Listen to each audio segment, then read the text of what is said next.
عليكم ورحمة الله وبركاته. بسم الله الحمد لله والصلاة والسلام على رسول الله محمد بن عبد الله. أما بعد. அளவற்ற அருளாளன் நிகரற்ற பேரன்புடையோன் எல்லாம் வல்ல அல்லாஹ்வின் திருப்பெயரால் ஆரம்பம் செய்கின்றேன். அவருடைய தூதர் பெருமான் ஸல்லல்லாஹு அலைஹி வஸல்லம் அன்னவர்கள் மீதும் அன்னலாரின் குடும்பத்தார்கள் தோழர்கள் எல்லோரும் மீதும் அல்லாஹ்வின் அருளும் அரவணைப்பும் என்றென்றும் கிடைக்க வேண்டும் என்று ஆரம்பமாக பிரார்த்தனை செய்து கொள்கின்றேன். அல்லாஹ்வுடைய மாளிகையில் அவனுடைய மார்க்கம் பற்றி அவன் சொல்லுகின்ற செய்திகளை கேட்டு விளங்கிக் கொள்ள வேண்டும் என்ற ஆர்வத்துடன் அவனுக்கு விருப்பமான இந்த மாளிகையில் வந்தமர்ந்திருக்கக்கூடிய தாய்மார்களே, சகோதரிகளே, அல்லாஹு தஆலா அல் குர்ஆனில் ஒரு அத்தியாயத்தை இறக்கி வைக்கின்றான். அந்த அத்தியாயம் கடந்த கால சமூகத்தில் நடந்த ஓர் துயர் மிகுந்த வரலாற்றை எங்களுக்காக சொல்லித் தருகிறது. அழிக்கப்பட்ட ஒரு சமூகத்தின் அழியாத வரலாறாக அந்த வரலாறு அல் குர்ஆனில் இன்றளவும் இருக்கிறது. மறுமை நாள் வரையும் அந்த சம்பவம் பேசப்பட்டு கொண்டே இருக்கும். எங்கள் எல்லோருக்கும் தெரிந்த ஒரு அத்தியாயம் சூரத்துல் புரூஜ். வஸ்ஸமாஇ ذاتில் புரூஜ் வல் யௌமில் மவ்ஊத் வஷாஹிதின் வமஷ்ஹூத் என்று ஆரம்பித்து சொல்லக்கூடிய அந்த அத்தியாயத்தில் கடந்த சமூகத்தில் நடந்த ஒரு கொடூரமான நிகழ்வை, அந்த நிகழ்வின் இறுதி காட்சியை அந்த அத்தியாயம் எங்களோடு பேசுகிறது. அந்த அத்தியாயத்தின் ஆரம்பத்தில் அல்லாஹு தஆலா குறிப்பிடுகின்ற பொழுது வஸ்ஸமாஇ ذاتில் புரூஜ், கோள்களுடைய வானத்தின் மீது சத்தியமாக, வல் யௌமில் மவ்ஊத், வாக்களிக்கப்பட்ட மறுமை நாளின் மீது சத்தியமாக, வஷாஹிதின் வமஷ்ஹூத், சாட்சி சொல்லக்கூடிய சாட்சி சொல்லப்படக்கூடிய அந்த நிகழ்வின் மீது சத்தியமாக, குதில அஸ்ஹாபுல் உஹ்தூத், கிடங்குவாசிகள் சபிக்கப்பட்டு விட்டனர். அந்நாரி ذاتில் வகூத், அது கொழுந்து விட்டறியும் நெருப்பாகும். இதுஹும் அலைஹா குஊத், அந்த நிகழ்வை அவர்கள் அங்கே உட்கார்ந்து கொண்டு வேடிக்கை பார்த்து கொண்டிருந்தனர். வஹும் அலா மா யஃஅலூன பில் முஃமினீன ஷுஹூத், முஃமின்களுக்கு நடந்த அந்த நிகழ்வை அவர்கள் பார்த்து கொண்டிருந்தனர் என்று அல்லாஹு தஆலா அந்த அத்தியாயத்தில் நடந்த ஒரு துயர் மிகுந்த ஒரு வரலாற்று சம்பவத்தை நாம் படிப்பினை பெற வேண்டும் என்பதற்காக குறிப்பிடுகிறார். கடந்த பல நூற்றாண்டுகளுக்கு முன்னர் நபி ஸல்லல்லாஹு அலைஹி வஸல்லம் உடைய வருகைக்கு முன்னர் நடந்த ஒரு சம்பவம். அந்த சம்பவம் அதை கிடங்குவாசிகள் என்று வரலாற்றாசிரியர்கள் குறிப்பிடுவார்கள். அந்த சம்பவத்தின் இறுதி காட்சி தான் இந்த அத்தியாயத்தில் குறிப்பிடப்படுகின்றது. அது எப்படி நடந்தது, அதன் பின்னணி என்ன என்பதை அல்லாஹ்வுடைய தூதர் ஸல்லல்லாஹு அலைஹி வஸல்லம் அவர்கள் குறிப்பிடுகிறார்கள். சுஹைப் என்ற நபித்தோழர் அந்த சம்பவத்தை, அந்த ஹதீஸை அறிவிக்கிறார். நபிகள் நாயகம் ஸல்லல்லாஹு அலைஹி வஸல்லம் அவர்கள் குறிப்பிடுகிறார்கள், கான மலிகுன் ஃபீமன் கான கபுலகும், உங்களுக்கு முன்னர் வாழ்ந்த ஒரு சமூகத்தில் ஒரு அரசன் இருந்தான். அந்த அரசனுக்கு ஆலோசனை சொல்லக்கூடிய ஒரு சூனியக்காரன் இருக்கிறான். அந்த சூனியக்காரன் வயது முதிர்ந்து போய் சாகக்கூடிய தருணத்தில் இருக்கிறான். நான் இன்றோ நாளையோ செத்து விடுவேன் என்று இருக்கக்கூடிய அந்த வயது முதிர்ந்த சூனியக்காரன் தான் கற்ற அந்த கலையை என்னோடு அழித்து விடக்கூடாது, இதனை அடுத்த சந்ததிக்கு கடத்த வேண்டும் என்று நினைக்கிறான். மன்னனிடம் கேட்கிறான், எனக்கு ஒரு சிறுவனை, விவேகமுள்ள ஒரு சிறுவனை அனுப்பி வையுங்கள், நான் அவனுக்கு என்னுடைய கலையை கற்றுக் கொடுக்கப் போகிறேன். மன்னனும் அந்த நாட்டில் இருந்த புத்திசாலியான விவேகமுள்ள ஒரு சிறுவனை கண்டுபிடித்து அந்த கலையை கற்றுக்கொள்வதற்காக சூனியக்காரனிடம் அனுப்பி வைக்கிறான். அந்த சிறுவன் அந்த கலையை கற்றுக்கொள்ள வேண்டும் என்று நாளாந்தம் அந்த சூனியக்கார வயோதிகனிடம் சென்று அந்த கலையை கற்று வருகிறான். போய் வருகின்ற வழியில் தூய மார்க்கத்தை போதிக்கக்கூடிய ஒரு துறவி, ஒரு மத போதகர் தன்னுடைய வீட்டில் இருந்து கொண்டு மார்க்கத்தையும் கற்றுக் கொடுத்துக் கொண்டிருக்கிறார். இந்த காட்சி இந்த சிறுவனுடைய கண்ணில் படுகிறது. அந்த சிறுவன் அந்த துறவியின் சபையில் அமர்ந்து அங்கு சொல்லப்படுகின்ற மார்க்க செய்திகளை கேட்டு வருகிறான். சூனிய கலையை கற்றுக்கொண்டு வருகின்ற அதே நேரம் அந்த மார்க்க போதகரிடமும் அவர் சொல்லுகின்ற செய்திகளை படித்து வந்த அந்த சிறுவனுக்கு இப்போது உள்ளத்தில் ஒரே நெருடல், இதில் எது சரி எது பிழை, சூனியக்கார கிழவன் சொல்லுகின்ற இந்த கலை இதுதான் சரியானதா, அல்லது இந்த மார்க்கத்தை போதிக்கின்ற இந்த துறவியின் போதனை தான் சரியானதா என்ற ஒரு சந்தேகம் உள்ளத்திலே ஆழமாக எழுகிறது. அவன் யோசித்துக் கொண்டிருக்கிறான். காலம் கடந்து கொண்டே இருக்கிறது.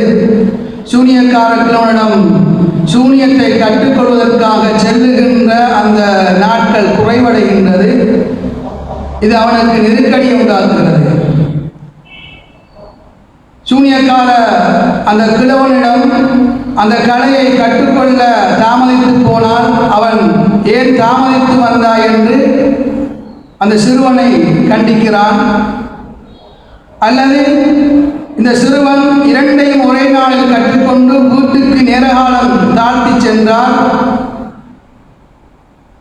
வீட்டில் உள்ளவர்கள் அந்த சிறுவனை தண்டிக்கிறார்கள்.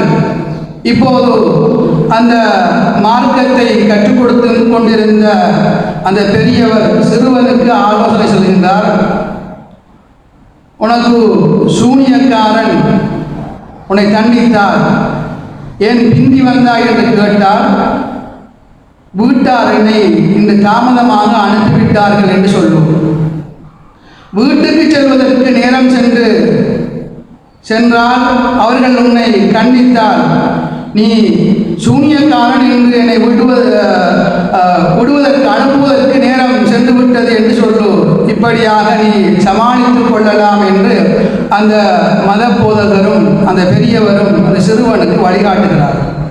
மார்க்கத்தை நல்ல விடயங்களை கற்றுக்கொள்வதற்காக சில விஷயங்களில் நாம் இந்த அணுகுமுறைகளை கையாளலாம்.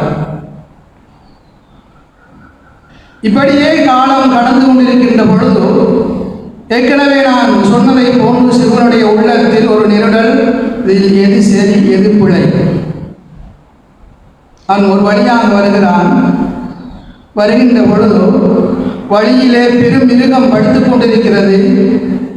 அந்த பக்கமாக வரக்கூடியவர்கள் மிருகத்தை தாண்டி வர முடியாத நிலைமை, இங்கிருந்து வந்தவர்கள் மிருகத்தை தாண்டி போக முடியாத ஒரு சூழ்நிலை. பயங்கரமான மிருகம் படுத்துக் கொண்டிருக்கிறது. இப்போது அந்த சிறுவன் இந்த சந்தர்ப்பத்தை பயன்படுத்திக் கொள்ள விரும்புகிறான். அவன் என்ன நினைக்கிறான்? இந்த தடையை நிற்க வேண்டும். முதலாவது அவன் உள்ளத்தில் வருவது இந்த மக்களுக்கான அந்த பாதையை சீர் செய்ய வேண்டும்.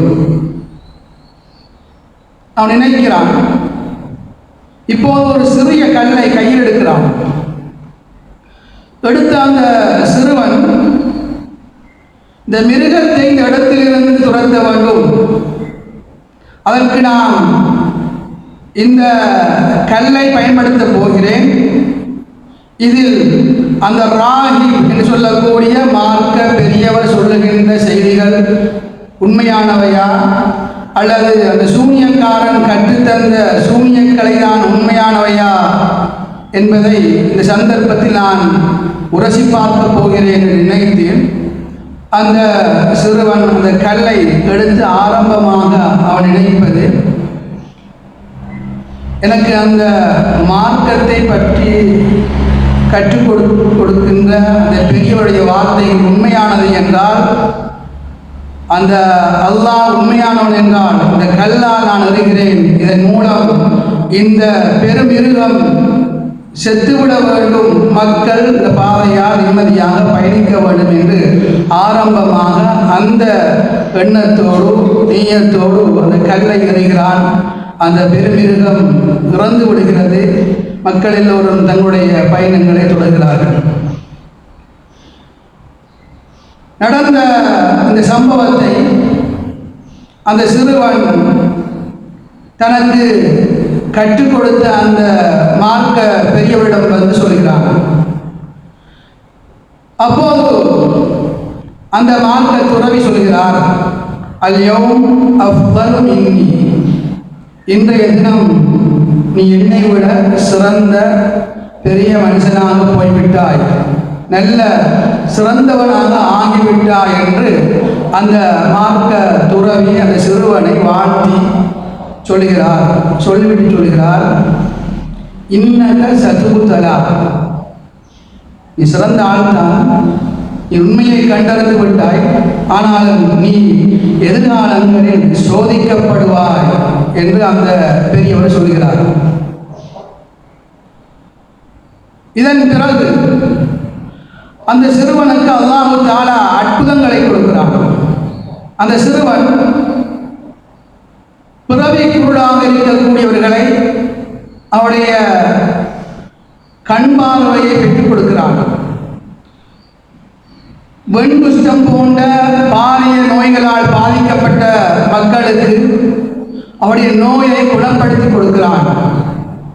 இப்படி அந்த சிறுவனுடைய செய்தி நாடு பூராகவும் பரவுகிறது. அந்த சந்தர்ப்பத்தில் மன்னனுடைய சபையில்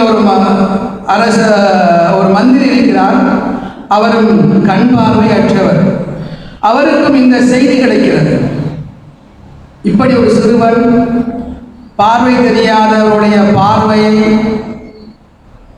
கொடுக்கிறான், அந்த குணப்படுத்தி கொடுக்கிறான்,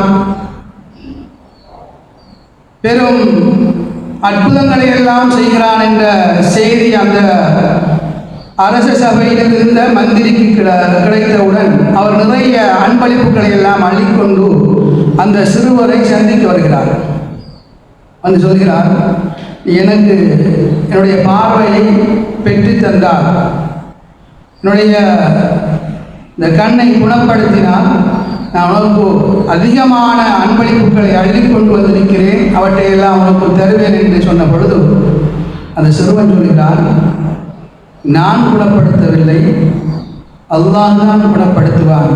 நீங்கள் அல்லாஹ்வை ஈமான் கொள்ளுங்கள், உங்களுக்கு பார்வை கிடைக்க வேண்டும் என்பதற்காக அந்த வல்ல ரஹ்மானிடம் துஆ செய்வேன், உங்களுக்கு பார்வை கிடைக்கும் என்று தன்னுடைய தஅவாவை, தன்னுடைய பிரச்சார பணியை அங்கிருந்து ஆரம்பிக்கிறார். அந்த மந்திரியும் ஈமான், அல்லாஹ்வை ஈமான் கொள்கிறார். அவருடைய பார்வை கிடைக்க வேண்டும் என்பதற்காக அந்த சிறுவன் அல்லாஹ்விடம் பிரார்த்தனை செய்கிறான். அவருக்கு பார்வை கிடைத்து விடுகிறது. மறுநாள் அந்த மந்திரி மன்னனுடைய சபையில் வளமையை போன்று உட்கார்ந்திருக்கிறார். மன்னன் அவதானிக்கிறான், கண் பார்வை தெரியாதிருந்த இந்த மந்திரிக்கு எப்படி கண் பார்வை கிடைத்தது? இப்போது அந்த மன்னன் அந்த மந்திரியிடம் கேட்கிறான், உங்களுக்கு இந்த கண் பார்வை கொடுத்தது யார்? உங்களுடைய இந்த நோயை குணப்படுத்தியது யார் என்று கேட்ட பொழுது அந்த மந்திரி சொல்கிறார், என்னுடைய ரப்பு, என்னுடைய ரப்பு தான் இந்த பார்வையை தந்தான். அப்போது அந்த மன்னன் கோபத்தோடு கேட்கிறான், என்னை தவிர வேறு ரப்பு உனக்கு இருக்கிறானா என்று கேட்ட பொழுது அந்த மந்திரி சொல்கிறார், ஆம்,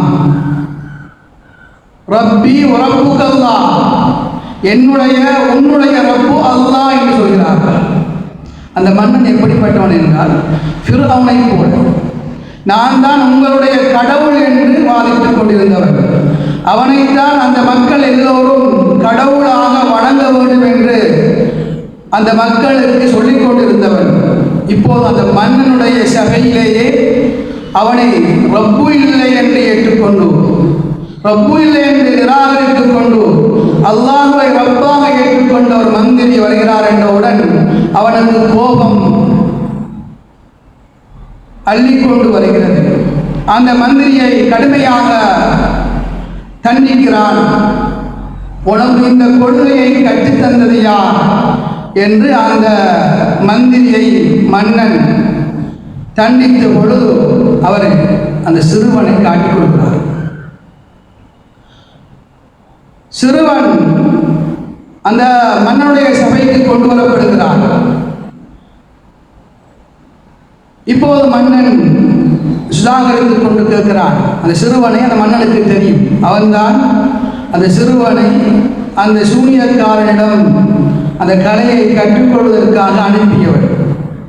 இப்போது அந்த மன்னன் கேட்கிறான், நீ கற்றுக்கொண்ட சூனிய கலையினூடாகத்தானே இவரை குணப்படுத்தினார் என்று அந்த கேள்வியை கேட்கிறான். அந்த சிறுவன் சொல்கிறான், இல்லை, அந்த சூனிய கலையினூடாக நான் இவரை குணப்படுத்தவில்லை, அல்லாஹ் தான் இவரை குணப்படுத்தினான் என்று சொன்ன பொழுது அந்த சிறுவனையும் கடுமையாக தண்டிக்கிறான். உனக்கு இந்த கொள்கையை கற்றுத்தந்தது யார்? இப்போது அடி தாங்க முடியாமல் அந்த சிறுவன் அந்த மத போதகரை, பெரியவரை காட்டிக் கொடுக்கிறான், இவர்தான் எனக்கு இந்த மார்க்கத்தை கற்றுக் கொடுத்தது. இப்போது அந்த மார்க்க பெரியவரும் மன்னனுடைய சபைக்கு கொண்டு வரப்படுகிறார். அவர் கடுமையாக தண்டிக்கப்படுகிறார். நீ ஏற்றுக்கொண்டிருக்கக்கூடிய இந்த மார்க்கத்தை விட்டுவிட வேண்டும், இல்லை என்றால் நான் உன்னை கொலை செய்து விடுவேன் என்று அந்த மன்னன் அச்சுறுத்துகிறான். அந்த பெரியவர் இந்த தூய மார்க்கத்தை, இந்த ஏகத்துவ மார்க்கத்தை விடுவதற்கு தயாரில்லை. இப்போது அவனுடைய அட்டூழியம் ஆரம்பமாகிறது. தன்னுடைய படை பட்டாளங்களுக்கு கட்டளையிடுகிறான். பெரும் வாள் கொண்டு வரப்படுகிறது. ரம்பம் என்று சொல்வார்கள், பெரும் வாள். அந்த வாளை கொண்டு வந்து அந்த மார்க்க பெரியவருடைய உச்சந்தலையில் வைத்து கேட்கிறான், நீ மார்க்கத்தை விட்டுவிட வேண்டும், இல்லை என்றால் உன்னை 2 துண்டாக வெட்டி விடுவேன். அவர் அந்த மார்க்கத்தை விட்டுவிட தயாரில்லை. 2 துண்டாக பிளக்கப்படுகிறார் அந்த பெரியவர். இன்னாலில்லாஹி வ இன்னா இலைஹி ராஜிஊன். அடுத்ததாக அந்த சபையில் இருந்த அந்த மந்திரியை நோக்கி அந்த மன்னன் கேட்கிறார், நீ என்னுடைய மார்க்கத்தை விட வேண்டும், இல்லை என்றால் உனக்கும் இதே நிலைதான் என்று அச்சுறுத்துகிறார். அந்த மந்திரியும் மார்க்கத்தை விடுவதற்கு, இந்த தூய ஏகத்துவ மார்க்கத்தை விடுவதற்கு தயாரில்லை. உறுதியோடு சொல்கிறார், இல்லை நான் விடப்போவதில்லை என்று சொன்ன பொழுது அவருடைய உச்சந்தலையிலும் அந்த ரம்பம், அந்த வாள் வைக்கப்பட்டு 2ஆக பிளக்கப்படுகிறார். 3ஆவதாக அந்த சிறுவனிடம் அந்த மன்னன் கேட்கிறார், மார்க்கத்தை விட வேண்டும். இல்லை நான் விடப்போவதில்லை. இப்போது அந்த சிறுவனை கொலை செய்வதற்கு வேறு வழியை தேடுகிறான். தன்னுடைய படையை அழைத்து இந்த சிறுவனை ஒப்படைக்கிறான். இந்த சிறுவனை அழைத்துக் கொண்டு நீங்கள் இந்த மலைக்கு, அந்த மலையின் உச்சிக்கு செல்லுங்கள். அங்கே சென்று இவன் மார்க்கத்தை, இந்த ஏகத்துவ மார்க்கத்தை, அவன் ஏற்றுக்கொண்டிருக்கக்கூடிய அந்த தூய மார்க்கத்தை விட வேண்டும் என்று கேளுங்கள். விட்டுவிட்டால் அவனை விட்டுவிடுங்கள், இல்லை என்றால் அந்த மலை உச்சியிலிருந்து அவனை தள்ளிவிடுங்கள் என்று அந்த படையை அனுப்பி வைக்கிறான். அந்த படை அந்த சிறுவனை அழைத்து கொண்டு அந்த மலையின் உச்சிக்கு செல்கிறார்கள். அப்போது அல்லாஹ்விடம் அந்த சிறுவன் பிரார்த்தனை செய்கிறான், அல்லாஹும்ம ஃபினீஹிம். அந்த சிறுவனுடைய பிரார்த்தனையால் அந்த மலை குலுங்குகிறது. அந்த படை முழுமையாக விழுந்து நாசமாகிறது. சிறுவன் தப்பித்து கொண்டு ஒரே நடையாக ஒளித்து ஓடாமல் மன்னனுடைய சபைக்கே வருகிறான். இப்போது மன்னன் கேட்கிறார், மா ஃபஅல அஸ்ஹாபுக, உன்னுடைய தோழர்களுக்கு என்ன நடந்தது? அந்த மன்னனுடைய கேள்வியில் வித்தியாசம் விளங்குகிறது. அந்த மன்னன் எப்படி கேட்டிருக்க வேண்டும்?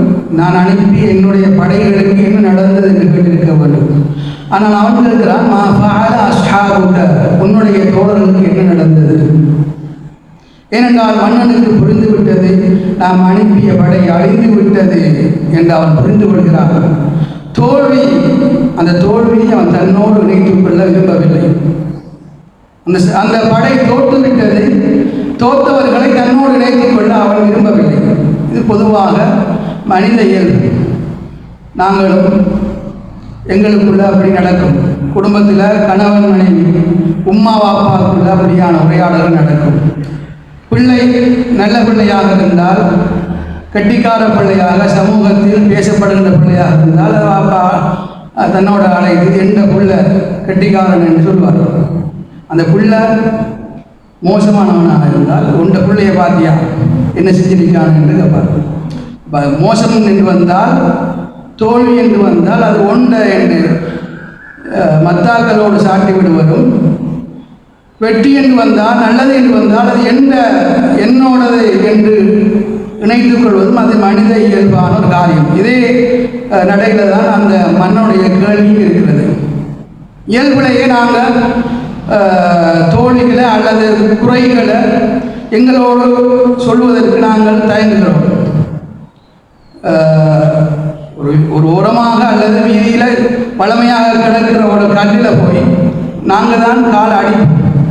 காலில் காயம் வரும்.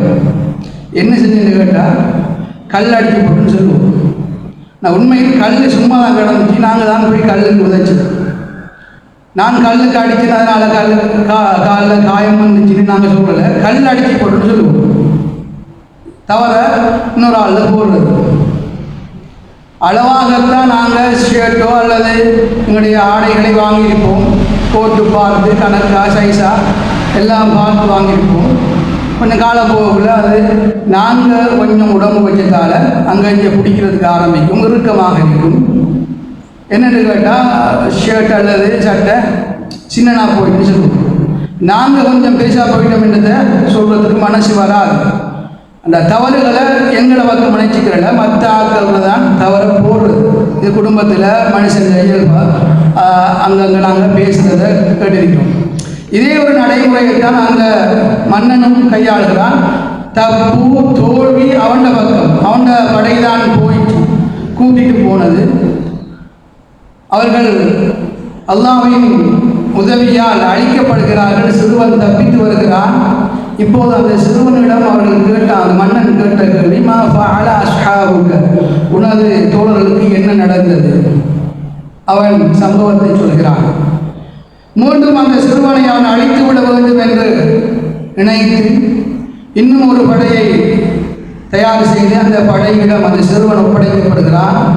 இவனை நீங்கள் நடுக்கடலுக்கு கொண்டு செல்லுங்கள், அங்கே வைத்து அவன் இந்த புதிய மார்க்கத்தை அவன் விட்டுவிட வேண்டும், இல்லை என்றால் அவனை கடலில் தள்ளி கொலை செய்து விடுங்கள் என்ற கட்டளையோடு அந்த சிறுவன் அழைத்து செல்லப்படுகிறான்.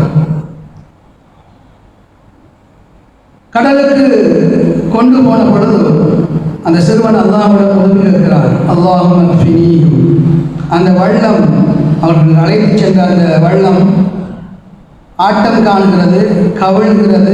அந்த படை கடலில் மூழ்கி போகிறார்கள். சிறுவன் தப்பித்துக் கொண்டு அல்லாஹ்வின் ஏற்பாட்டில் அவன் மன்னனிடம் ஒரே வழியாக வருகிறான்.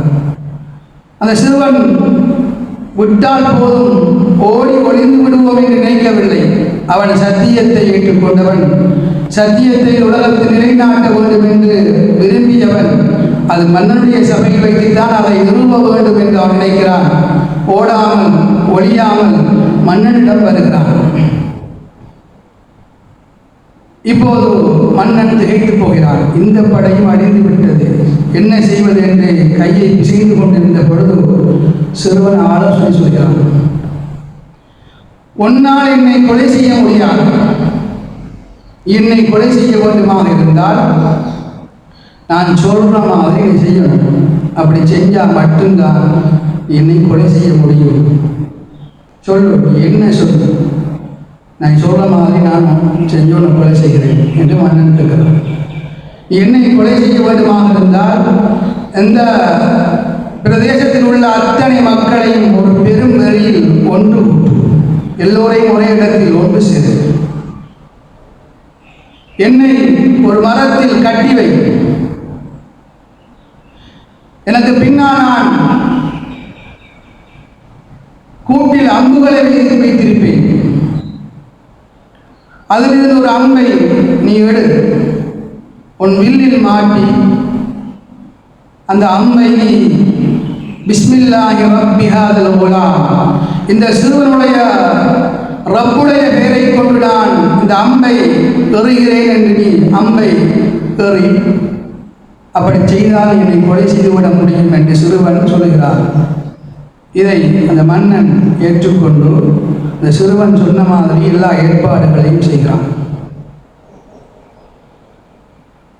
அந்த சிறுவன் மரத்தில் கட்டப்படுகிறான். அவனுடைய அம்பு கூட்டிலிருந்து ஒரு அம்பு எடுக்கப்படுகிறது. மன்னன் வில்லில் மாட்டுகிறான். மொத்த மக்களும் ஒரே இடத்திலிருந்து நடப்பதை பார்த்து கொண்டிருக்கிறார்கள். அந்த மன்னன் அந்த அம்பை வில்லில் வைத்து எய்துகிறான். அந்த அம்பு அந்த சிவனுடைய இந்த கன்னத்தில் படுகிறது. அந்த இடத்தில் சிறுவன் கையை வைத்துக் கொண்டு அந்த இடத்திலேயே மரணமடைகிறான். இந்த நிகழ்வை இந்த சூழ பார்த்து கொண்டிருந்த மொத்த மக்களும் ஒரு உண்மையை புரிந்து கொள்கிறார்கள். அந்த சிறுவன் சொல்லுகின்ற அவன் ஏற்றுக்கொண்ட மார்க்கம் உண்மை. அந்த சிறுவனை கொலை செய்வதற்கு எத்தனையோ முயற்சிகளை அந்த மன்னன் செய்தும் அவனால் முடியவில்லை. எனவே அந்த சிறுவனுடைய ரப்பு உண்மையானவன் என்று உணர்ந்து ஆமன்னா பிரப்பில் குலாம், ஆமன்னா பிரப்பில் குலாம், ஆமன்னா பிரபில் குலாம், இந்த சிறுவனுடைய ரப்பை நாங்கள் ஈமான் கொண்டோம், இந்த சிறுவனுடைய ரப்பை நாங்கள் ஈமான் கொண்டோம் என்று அந்த மக்கள் எல்லோரும் ஒரே கோஷப்படுகிறார்கள். என்ன நடக்கும் என்று அந்த மன்னன் பயந்தானோ அது நடந்துவிட்டது. தன்னை ரப்பாக ஏற்றுக்கொண்ட இந்த மக்கள் இந்த சிறுவனுடைய பிரச்சாரத்தால் அந்த அல்லாஹ்வை ரப்பாக ஏற்றுக்கொண்டு விடுவார்கள் என்பதனால் ஒவ்வொருவராக கொலை செய்து வந்தவன் இப்போது அந்த சிறுவனுடைய புத்திசாலியத்தால் மொத்த சமூகத்துக்கும் அந்த ஈமானை கொடுக்கிறார். அவர்கள் எல்லோரும் அந்த ரப்பை ஈமான் கொள்கிறார்கள். இந்த செய்தி மொத்த சமூகமும் ஈமான் கொண்டு விட்டார்கள் என்ற செய்தி மன்னனுக்கு சொல்லப்படுகிறது. அவனுக்கு கோபம் தலைக்கடிக்கிறது. அவன் கொந்தளித்துக் கொண்டிருக்கிறான். அவனுடைய படைகளுக்கு கட்டளையிடுகின்றான், நீங்கள் வீதி எங்கும் கிடங்குகள் தோண்டுங்கள், அந்த கிடங்குகளில் தீ மூட்டுங்கள். ஈமான் கொண்டவர்கள் அந்த ஈமானிலிருந்து அந்த மார்க்கத்திலிருந்து விலகிவிட வேண்டும். இல்லை என்றால் எல்லோரையும் அந்த தீக்குண்டத்தில் போட்டு உயிரோடு போட்டு பொசுக்குங்கள் என்று கட்டளையிடுகிறான். அந்த எல்லா மக்களும் ஒன்று கூட்டப்படுகிறார்கள். எல்லோரும் அந்த படை அந்த மார்க்கத்தை விட்டுவிட வேண்டும் என்று கேட்கிறார்கள். யாரும் அந்த சத்திய மார்க்கத்தை விட்டு கொடுக்க தயாரில்லை. ஒவ்வொருவராக அந்த நெருப்பு குண்டத்தில் உயிரோடு போட்டு பொசுக்கப்படுகிறார்கள். எல்லோரும் பொசுக்கப்படுகிறார்கள். அந்த தீக்குண்டத்தில் போடப்படுகிறார்கள். உயிரோடு போட்டு எரிக்கப்படுகிறார்கள். கடைசியாக ஒரு தாய் ஒரு குழந்தையை கையில் ஏந்தி கொண்டு அந்த இடத்துக்கு வருகிறார். அந்த குழந்தையுடைய நிலையை பார்த்து அந்த தாய்க்கு சற்று தடுமாறுகிறது. நாம பாய்ந்தா பரவாயில்லை, இந்த குழந்தையோடு அந்த தீக்குண்டத்தில் பாய்வதா என்று அந்த தாய் யோசிக்கிறார். அன்று பிறந்த குழந்தை, ஒரு நாள் குழந்தைதான். அல்லாஹ்வுடைய அற்புதத்தால் அந்த குழந்தை பேசுகிறது. யா உம்மா இஸ்பிரி ஃபஇன்னகி அலல் ஹக். தாயே, நீங்கள் பொறுமையாக இருங்கள், நீங்கள் ஏற்றுக்கொண்ட இந்த மார்க்கம் சத்தியமானது என்று அந்த குழந்தை பேசியவுடன் அந்த தாயும் அந்த தண்டனை ஏற்றுக்கொண்டு குழந்தையோடு நெருப்பு கூட்டத்தில் உதைக்கிறார். மொத்த சமூகமும் அழிக்கப்படுகிறது. வரலாற்று ஆசிரியர்கள் அதில் அழிக்கப்பட்ட மொத்த சமூகத்தின் எண்ணிக்கை 20,000 தொடக்கம் 40,000 வரை இருக்கலாம் என்று சொல்கிறார்கள். பெரும் சமூகம் அல்லாஹ்வை ஈமான் கொண்ட ஒரே காரணத்தினால் அந்த தீக்குண்டத்தில் போட்டு எரிக்கப்பட்டு பொசுக்கப்பட்ட அந்த வரலாற்றை பேசுகின்ற அத்தியாயம் தான் சூரத்துல் புரூஜ், வஸ்ஸமாஇ ذاتில் புரூஜ் என்ற அத்தியாயம். சம்பவங்களை, சரித்திரங்களை, வரலாறுகளை அல்-குர்ஆன் சொல்கின்ற பொழுது அதை ஏன் நாம் படிக்க வேண்டும் என்பதை சொல்கிறது. நபியை, நீங்கள் முன் சென்ற சமூகங்களின் வரலாறுகளை சொல்லுங்கள், அதனூடாக இவர்கள் சிந்தனை தெளிவை பெறக்கூடும். மற்றொரு அத்தியாயத்தின் வசனத்தில் அல்லாஹ் தஆலா சொல்கின்ற பொழுது லகத் கான ஃபீ கஸஸிஹிம் இப்ரத்துன் லிஉலில் அல்பாப். முன் சென்ற சமூகங்களின் வரலாறுகளில் புத்தியுள்ளவர்களுக்கு படிப்பினை இருக்கிறது என்று அல்லாஹ் தஆலா குறிப்பிடுகிறார். இந்த சமூகத்திலும் ஏராளமான படிப்பினைகளை அல்லாஹ் தஆலா எங்களுக்காக சொல்கிறார். சம்பவத்தை நாங்கள் வெறுமனே ஒரு ரசனைக்காக அல்லது சம்பவங்கள் கதைகளை கேட்பது மனிதனுக்கு பிடித்தமானது என்பதற்காக கேட்டுவிட்டு போய்விட முடியாது. இந்த சம்பவத்தில் சொல்லப்படுகின்ற படிப்பினைகளை நாம் நமது வாழ்வில் கட்டாயப்படுத்தி படிப்பினை பெற வேண்டும். குறிப்பாக அந்த சிறுவனை கொலை செய்வதற்கு அந்த அந்த மன்னன் அந்த மன்னுடைய மொத்த படைகளும் முழுமையாக முயற்சி செய்கிறது. ஒத்த சிறுவன் அந்த மன்னனால் கொலை செய்ய முடியவில்லை என்றால் அல்லாஹ் நாடாமல் உலகத்தில் எதுவுமே நடக்காது என்ற ஒரு யதார்த்தத்தை நாங்கள் புரிந்து கொள்ள வேண்டும். அல்லாஹ்வுடைய தூதர் ஸல்லல்லாஹு அலைஹி வஸல்லம் அவர்கள் அப்துல்லாஹ் இப்னு அப்பாஸ் என்ற நபித்தோழருக்கு ரலியல்லாஹு அன்ஹு அவர்கள் சிறுவனாக இருக்கும் பொழுது சில செய்திகளை சொல்கிறார்கள். யா குலாம் இன்னி உஅல்லிமுக கலிமாத் யஹ்ஃபதுல்லாஹ் யஹ்ஃபதுக. சிறுவனை நான் உனக்கு சில வார்த்தைகளை கற்றுத்தருகிறேன், அவற்றை நீ பாதுகாத்தால், மனநமிட்டால், பாதுகாத்தால் அல்லாஹ் உன்னை பாதுகாப்பான். அந்த தொடரை சொல்கிறார்கள், لو أن الأمة لو اجتمعت على أن ينفعوك بشيء لم ينفعوك إلا بشيء قد كتبه الله لك.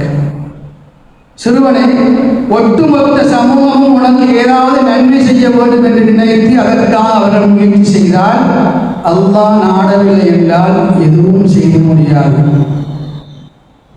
ولو أن الأمة لو اجتمعت على أن يضروك بشيء لم يضروك إلا بشيء قد كتبه الله عليك.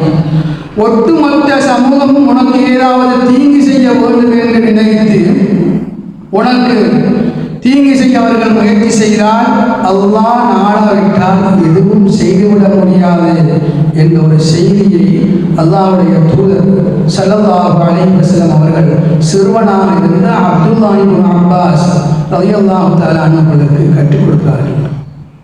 இந்த ஈமான் எங்களிடம் வர வேண்டும், எங்கள் குழந்தைகளுக்கு அந்த ஈமானை கொடுக்க வேண்டும். எது நடப்பதாக இருந்தாலும் அது அல்லாஹ்வுடைய நாட்டம். அவனுடைய நாட்டம் இல்லை என்றால் எதுவுமே நடக்காது என்ற ஆழமான கலா கதிர் பற்றி அந்த நம்பிக்கையை எங்கள் குழந்தைகளுக்கு நாங்கள் ஊட்டி வளர்த்தால் எத்தனை கஷ்டங்கள், துன்பங்கள், துயரங்கள் வந்தாலும் அவற்றை தாங்கிக் கொள்ளும் மன வலிமையை எங்கள் பிள்ளைகள் பெற்றுக்கொள்வார்கள் என்பதனை தாய்மார்கள், சகோதரிகள் புரிந்து கொள்ள கடமைப்பட்டிருக்கிறார்கள். அன்புக்குரிய தாய்மார்களே, சகோதரிகளே, இந்த சம்பவத்தில் மற்றும் ஒரு செய்தி நாங்கள் புரிந்து கொள்ளலாம். அந்த சிறுவன் வருகிறான், ஒரு பெருமிருகம் படுத்து கொண்டிருக்கிறது, மக்கள் போய் வர முடியாமல் தவித்துக் கொண்டிருக்கிறார்கள். யார் என்ன நடந்தால் நமக்கு என்ன என்று அந்த சிறுவன் சென்று விடவில்லை.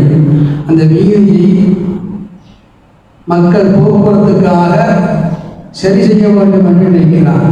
சமூக உணர்வு, அந்த குழந்தைக்கு இந்த சமூக உணர்வு அதுதான் அவனுக்கான ஈமான் கிடைப்பதற்கான ஆரம்ப அம்சமாக இருக்கிறது. எங்கள் குழந்தைகளை நாம் சமூக உணர்வுள்ள குழந்தைகளாக உருவாக்க வேண்டும்.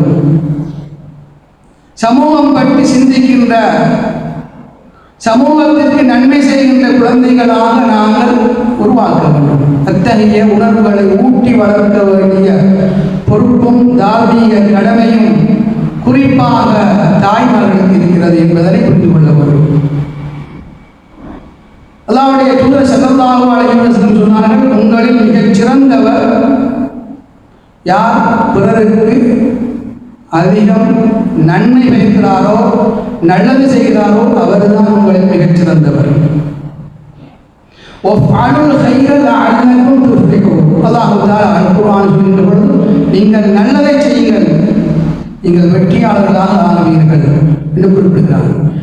பிறருக்கு நன்மை செய்கின்ற, நல்லது செய்கின்ற, உதவி செய்கின்ற, சமூக உணர்வோடு வாழ்கின்ற குழந்தைகளை உருவாக்க வேண்டிய பொறுப்பும் தாய்மார்களுக்கு இருக்கிறது. யாருக்கு என்ன நடந்தால் என்ன, தானும் தன் பாடும் என்ற மனோநிலையில் குழந்தைகளை வளர்த்தால் நிச்சயமாக அது அந்த குழந்தைக்கு வெற்றியாக முடியாது. அது இஸ்லாமிய கண்ணோட்டத்தில் மிக பிழையான ஒரு நிலைப்பாடு என்பதனை தாய்மார்கள் புரிந்து கொள்ள வேண்டும். இந்த சம்பவத்தில் நாம் இன்றைய காலகட்டத்திற்கு தேவையான ஒரு படிப்பினையை பெற்றுக்கொள்ள வேண்டும். சூரத்துல் புரூஜ் என்ற அந்த அத்தியாயத்தில் தான் அல்லாஹ் தஆலா இந்த சம்பவத்தை குறிப்பிடுகிறார். இந்த சமூகம் மொத்தமாக அழிக்கப்படுகிறது, உயிரோடு பொசுக்கப்படுகிறார்கள். அந்த பொசுக்கிய அந்த கொடும் செயலை செய்த அந்த அக்கிரமக்காரர்களை அல்லாஹ் தஆலா ஒழித்து சொல்கின்ற பொழுது, இன்னல்லதீன ஃபதனுல் முஃமினீன வல் முஃமினாத்தி ஸும்ம லம் யதூபு ஃபலஹும் அஸாபு ஜஹன்னம வலஹும் அஸாபுல் ஹரீக். மூமினான ஆண்களுக்கும் பெண்களுக்கும் அந்த கொடுமையை செய்தவர்கள் தௌபா செய்யவில்லை என்றால் அவர்களுக்கும் அவர்கள் செய்த மாதிரி சுட்டரிக்கும் வேதனை இருக்கிறது, தண்டனை இருக்கிறது என்று அல்லாஹ் அந்த அத்தியாயத்தின் இறுதி வசனங்களில் குறிப்பிடுகிறார். முஸ்லிம்களை அல்லாஹ்வை ஈமான் கொண்டார்கள் என்பதற்காக அழித்த அந்த சமூகத்தை, அந்த படையை, அந்த மன்னனை அல்லாஹ் தஆலா மறுமையில் அதே போன்று சுட்டரித்து வேதனை செய்ய காத்துக் கொண்டிருக்கிறான் என்ற செய்தியை இந்த அத்தியாயத்தில் உணர்த்துகிறார். அவர்கள் தோல்வியுற்றவர்கள், இவர்கள் அந்த சமூகத்தை அழித்து இவர்கள் வாழ்ந்திருந்தாலும் ஆனால் தோற்று போனவர்கள். ஆனால் அல்லாஹ்வை ஈமான் கொண்டதால் எரிக்கப்பட்டு உயிரிழந்த அந்த மனிதர்கள் வெற்றியாளர்கள், அவர்களுக்கு கிடைத்தது பெரும் வெற்றி என்று அல்லாஹ் தஆலா குறிப்பிடுகிறார். இன்னல்லதீன ஆமனு வ அமிலுஸ் ஸாலிஹாத்தி, அந்த அத்தியாயம் சொல்லும்போது ஸாலிகல் ஃபௌஸுல் கபீர், அல்லாஹ்வை ஈமான் கொண்டு நற்கர்மங்கள் செய்த அந்த மக்கள் பெற்றுக்கொண்டது பெரும் வெற்றி என்கிறார். நாங்கள் வெற்றி என்றால் எங்களுக்கு ஊட்டப்பட்டு கொண்டிருப்பது, எங்களுடைய நடைமுறையில் இருப்பது, நாங்கள் யோசிப்பதெல்லாம் அவர் எப்படியாவது உயிர் பிழைத்து வாழ்வதுதான் வெற்றி என்ற ஒரு சிந்தனை இருக்கிறது. வெற்றி என்பது அதுவல்ல. உண்மையான பெரும் வெற்றி அல்லாஹ்வை ஈமான் கொண்டு, அந்த ஈமான் கொண்ட காரணத்தினால் அவர்கள் எவ்வளவு கஷ்டப்படுத்தப்பட்டாலும், நோவினை செய்யப்பட்டாலும், கொலை செய்யப்பட்டாலும், கொன்றொழிக்கப்பட்டாலும் அவர்கள் ஈமான் கொண்டதன் காரணமாக அவர் அடைந்து கொண்டது பெரும் வெற்றி என்பதனை அல்லாஹ் தஆலா அந்த அத்தியாயத்தை குறிப்பிடுகிறான். சொல்லிவிட்டு சொல்கிறான் அந்த அத்தியாயத்தின் கடைசி வசனங்களில், ஹல் அதாக ஹதீஸுல் ஜுனூத் ஃபிர்அவுன வ ஸமூத், நபியே உங்களுக்கு ஃபிர்அவுன் சமூத் கூட்டத்தாருடைய படைகளுக்கு என்ன நடந்தது, அந்த செய்தி கிடைத்ததா என்று கேட்கிறான். அந்த சமூகம் ஃபிர்அவுன் சமூக கூட்டமெல்லாம்,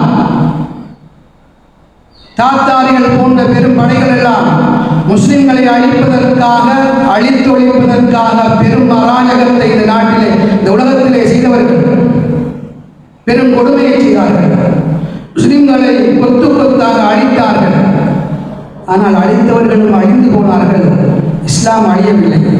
முஸ்லிம்கள் பெரும் விருட்சமாக உலகத்தில் பெரும் மார்க்கமாக பரவி விரவி வாழ்கிறார்கள்.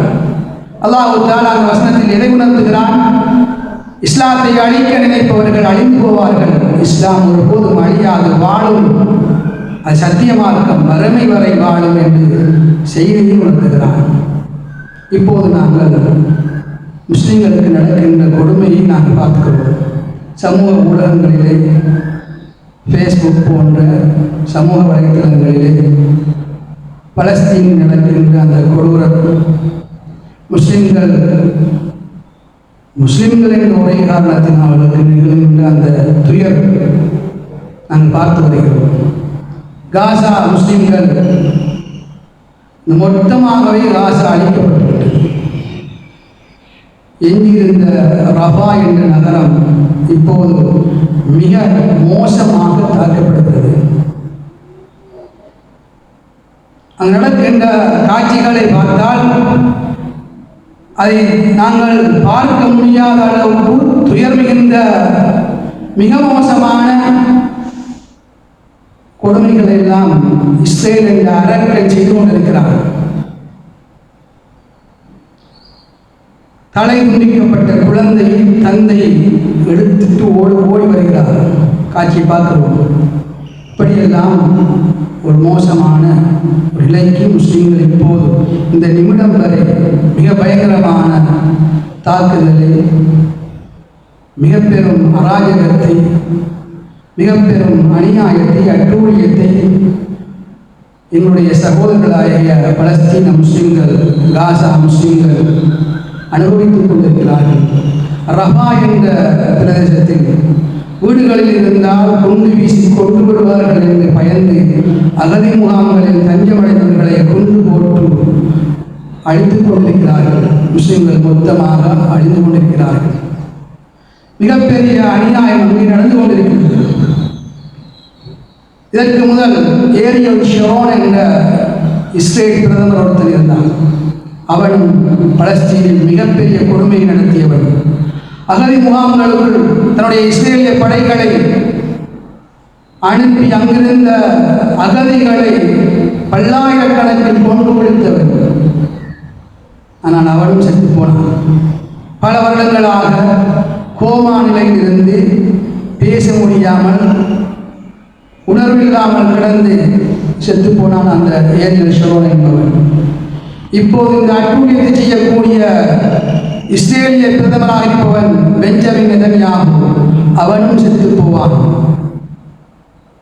இந்த அட்டூழியங்களை செய்யக்கூடிய அந்த இஸ்ரேலிய அராஜக படைகளும் அழிந்து போகும். ஆனால் இஸ்லாம் ஒருபோதும் அழிந்து போகாது என்ற வரலாற்று உண்மையை நாங்கள் இந்த சம்பவத்தின் மூலமாகவும் இந்த அத்தியாயத்தில் அல்லாஹ் குறிப்பிடுவதன் மூலமாகவும் புரிந்து கொள்கிறோம். அந்த மக்களுக்கு நடக்கின்ற கொடுமைகள் அதை நாங்கள் பார்த்து தாங்கிக் கொள்வதற்கு முடியாது இருக்கிறது. ஆனால் அவர்கள் ஈமான் கொண்டவர்கள், அல்லாஹ்வை உச்சரித்துக் கொண்டிருக்கிறார்கள். அல்லாஹ்வை நம்பியவர்கள், அவர்களுக்கு கிடைப்பது பெரும் வெற்றி.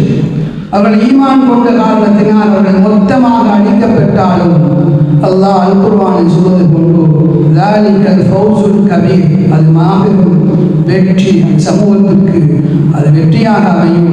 இருந்தாலும் கண்ணெதிரில் இழக்கக்கூடிய அந்த கொடுமையை காண்பது என்பது மிக பெரும் கஷ்டமான நிலையாக இருக்கிறது. அந்த சமூகத்திற்கு முடிவு வேண்டும், அவர்களுக்கு வெற்றி வேண்டும், அந்த அராஜக இஸ்ரேல் அழிய வேண்டும், முஸ்லிம்கள் நிம்மதியாக வாழ வேண்டும் என்பதற்காக நாங்கள் அவர்களுக்காக பிரார்த்தனை செய்ய கடமைப்பட்டிருக்கிறோம். எங்களுடைய சுஜூதுகளிலும் இரவின் பிந்திய பகுதிகளிலும் துவா ஏற்றுக்கொள்ளப்படக்கூடிய நேரங்களில் அந்த பலஸ்தீன முஸ்லிம்களுக்காக, அவர்களின் முடிவுக்காக, அவருடைய நிம்மதியான வாழ்வுக்காக நாங்கள் பிரார்த்திக்க கடமைப்பட்டிருக்கிறோம். எல்லாம் அல்லாஹ் எம் சமூகத்திற்கு முடிவை வழங்க வேண்டும். அவர்களுக்கு எதிராக செய்யப்படுகின்ற அத்தனை சூழ்ச்சிகளை முறியடிக்க வேண்டும். முஸ்லிம்கள் எங்கெல்லாம் கஷ்டப்படுகிறார்களோ அவர்களுக்கு நிம்மதியான சுபீட்சமான வாழ்வை வழங்க வேண்டும் என்று நாங்கள் அனுதினமும் பிரார்த்தித்து எங்களுடைய உறவுகளுக்காக, எங்களுடைய ஈமானிய சகோதரத்துவத்தை வெளிப்படுத்த கடமைப்பட்டிருக்கிறோம். எல்லாம் அல்லாஹ் எல்லோருக்கும் அந்த உணர்வையும் அந்த சந்தர்ப்பங்களை வழங்க வேண்டும் என்று வேண்டி இந்த சந்தர்ப்பத்தில் இத்தோடு இன்றைய நிகழ்வை நிறைவு செய்கின்றேன். வாஹிரு தஅவானா அல்ஹம்துலில்லாஹி ரப்பில் ஆலமீன்.